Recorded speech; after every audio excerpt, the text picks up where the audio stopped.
Ice cream என்பது பால், cream, சர்க்கரை போன்றவற்றுடன் சுவை மற்றும் நிறமூட்டிகள் சேர்த்து தயாரிக்கப்படும் ஒரு குளிரூட்டப்பட்ட ஒரு சிற்றுண்டியாகும்.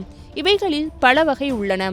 அதாவது வெண்ணிலா ஐஸ்கிரீம், சாக்லேட் ஐஸ்கிரீம், புளிச்சினா ice cream, peach ice cream, banana ice cream, coffee ice cream, மோசஸ் ஐஸ்கிரீம், ரோஸ் ஐஸ்கிரீம், கொய்யா ஐஸ்கிரீம், தேங்காய் ஐஸ்கிரீம், உங்கரி ஐஸ்கிரீம் என பல வகைகள் இருக்கின்றன.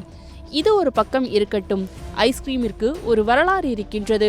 அது பற்றி இந்த பதிவில் பார்க்கலாம். அதாவது ஐஸ்கிரீமின் வரலாறு பல நூற்றாண்டுகளுக்கு முன்பே தொடங்கியது. கிமு 550 பெர்சியாவில் ஐஸ்கிரீம் போன்ற இனிப்புகள் தயாரிக்கப்பட்டன. சீனாவில் இருக்கும் டாங் வம்சத்தினர் பனிக்கட்டி இனிப்பு வகைகளை தயாரித்தனர் மற்றும் ரோமானிய பேரரசன் நியூரோ தேன் கலந்த குளிர்பானங்களை அனுபவித்தார். பண்டைய மெசபடோமியாவில் அரச தின்பண்டங்களுக்காக பிசைந்த பழங்களுடன் பனி கலக்கப்பட்டது. மேலும் பண்டைய எகிப்தியர்கள் லெபனான் மலைகளிலிருந்து நொறுக்கப்பட்ட பனியை பழச்சாறுடன் பரிமாறினர். 1553 ஆண்டில் இத்தாலி கேத்தரின் டி மெடிசி பிரான்சின் 2ஆம் ஹென்ரியின் மனைவியாக ஆனபோது பிரான்சுக்கு இதுபோன்ற உறைந்த இனிப்புகள் அறிமுகப்படுத்தப்பட்டன. 1896 இட்டாலோ மார்சியோனி கண்டுபிடித்தார்.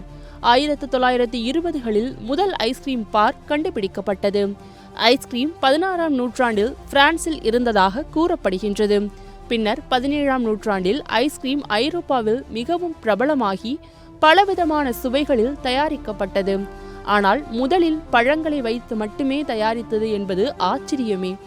ஆனால் தற்போது ஐஸ்கிரீம் உலகம் முழுவதும் மிகவும் பிரபலமான இனிப்புகளில் ஒன்றாகும். இவை பொதுவான தகவல்கள் அடிப்படையில் கொண்டு உருவாக்கப்பட்டது.